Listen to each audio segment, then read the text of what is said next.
మీకున్న మీరు యువత మీ అందరికీ ఒకటే చెప్తా ఉన్నా, మీకు ఒక పాస్పోర్ట్ రావాలి అంటే పోలీస్ వెరిఫికేషన్ ఉండాలి. మీ మీద పోలీస్ కేసు ఉంటే మీకు ఉద్యోగాలు ఇవ్వరు.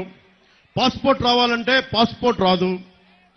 మీకు చిన్నపాటి కేసు ఉంటే విదేశాలకు వెళ్ళనివ్వరు ఒకవేళ పాస్పోర్ట్ ఉన్నా. అలాంటిది మిమ్మల్ని మీ భవిష్యత్తుని నిర్దేశించే వ్యక్తి 5 సంవత్సరాలుగా బెయిల్ మీద ఉన్నాడు. 5 సంవత్సరాలు. ఖైదీ నెంబర్ 6093 మీ ముఖ్యమంత్రి.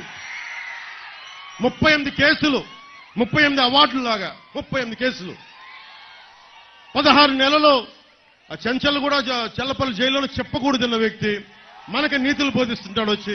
జగన్ బతికి ఎలాంటిదంటే ప్రతి శుక్రవారం రాగానే వణుకొస్తా ఉంటది, ఈ రోజు ఎలా ఎగ్గొట్టాలి అని. జగన్ మేము వచ్చాక నీకు ఒకటి చెప్తాంలే, నువ్వు ఎక్కడ కోరుకుంటే అక్కడ YS Jagan exclusive central jail